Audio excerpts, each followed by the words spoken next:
Hello and welcome back to my channel. This is Andy in Singapore. For today's video, we are going to do a full review of the Seiko MM300.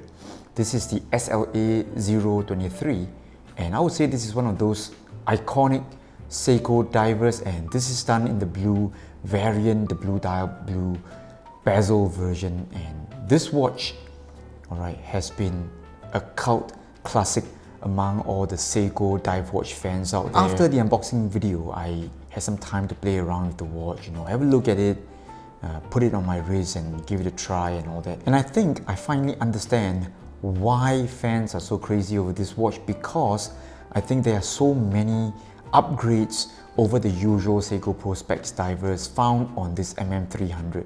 I think this is safe to say one of the flagship dive watch models in Seiko's lineup. So what makes it so special, right?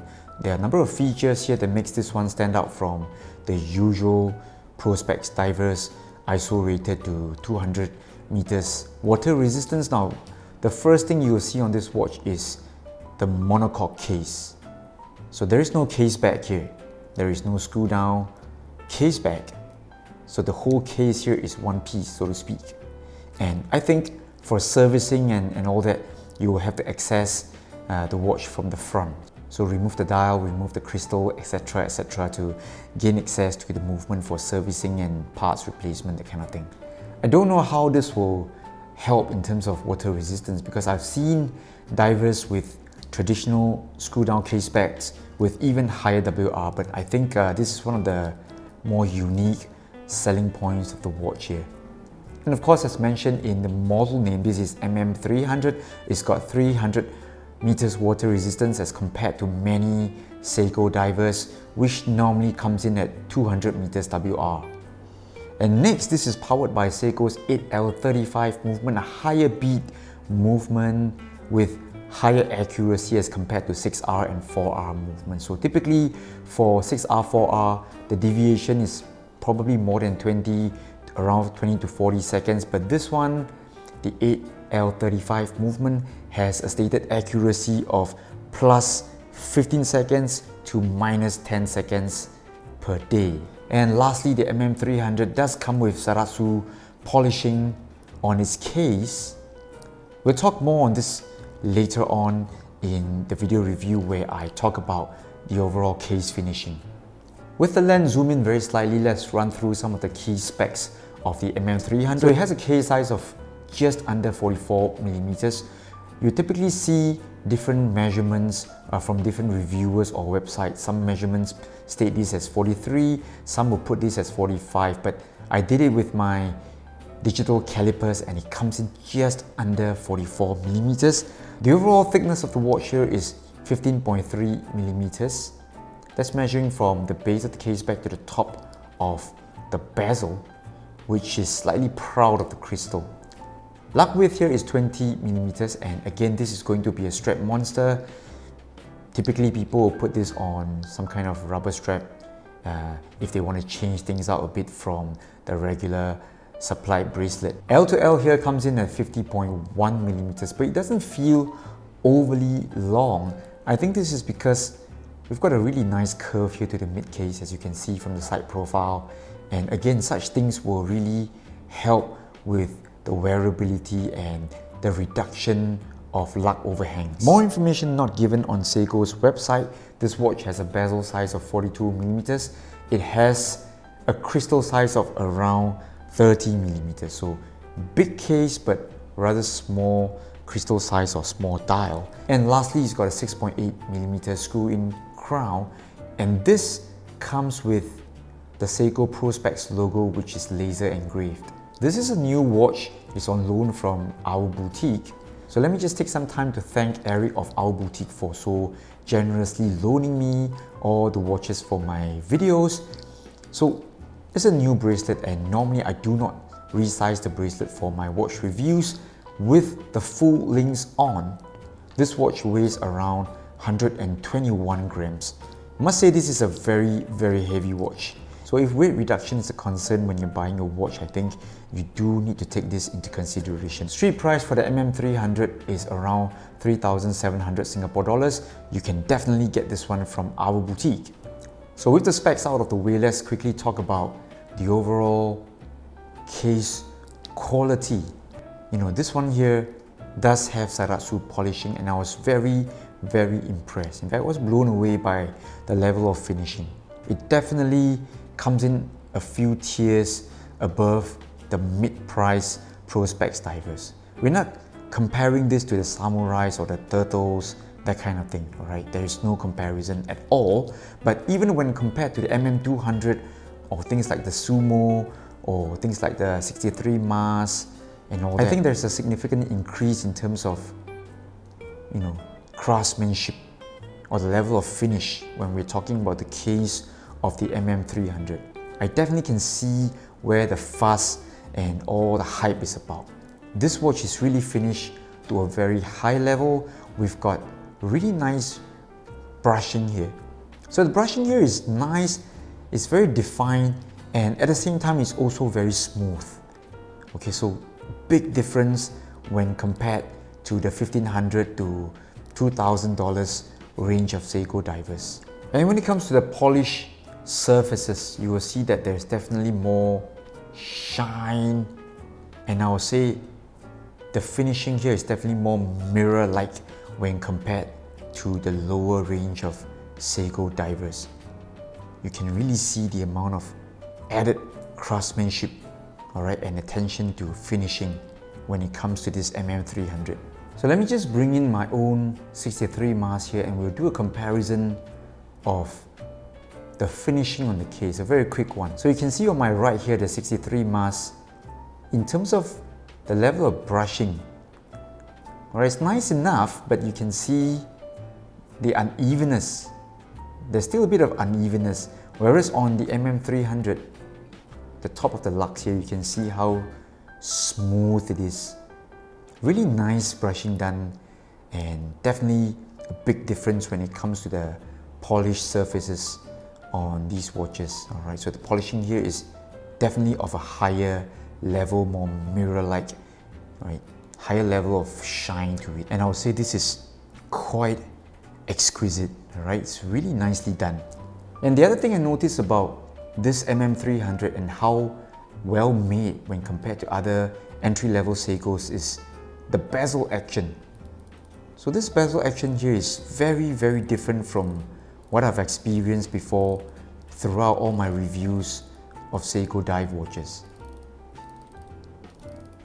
Alright, you can hear how crisp and how defined the clicks are. And I assure you the feel is also very different.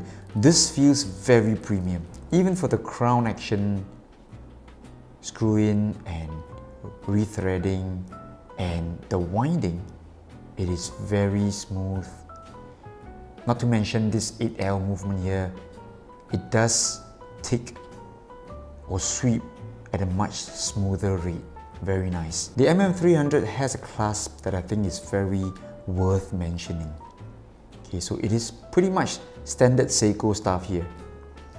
Alright, some kind of mill or even press clasp here, and you've got this safety latch with trigger buttons, but you will see here that there's a ratcheting extension if you want to wear this over your wetsuit. So all you need to do is press this in and you will get on the fly extension for your wetsuit.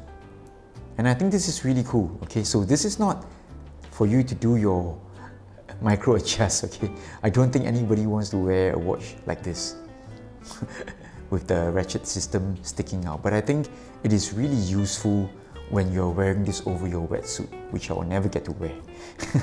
But if you're a serious diver and all that, I think this clasp here is very useful, and I think it really adds on to the professional diving specs. Moving on to talk about the dial design as well as the color combinations. As with my unboxing video, this has a lovely shade of blue. Seiko is just the king of making dials at any price point, not just the more expensive divers, because I think this shade of blue is done just right. It doesn't look cheap, looks really nice, and it's got the right amount of sunburst as well as shine to it.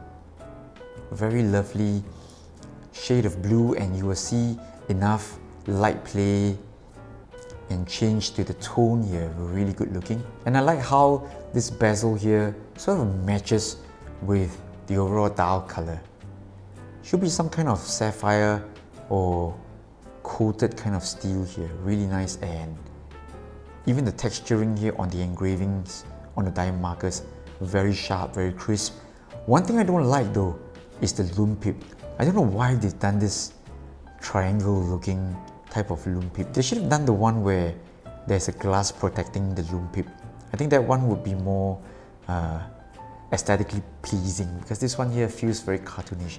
I have seen many homage divers using this type of loom pip and not a big fan of it. The overall markers and dial layout, very standard, very classic Seiko dive watch look here. Even the handsets, I think these are the definitive MM300 handsets or the Marine Master handset. Alright, so I've seen many different models carrying the Marine Master nickname or model names to be carrying this handset. Alright, I love how these markers are sort of applied. They look like they're applied. I have no confirmation on such things. Alright, but they look to be 3D enough to look like they're applied. Let's have a look at the loom shot of the MM300. This is, I would say, the brightest loom I've seen on any Seiko. Alright, really nice loom application here.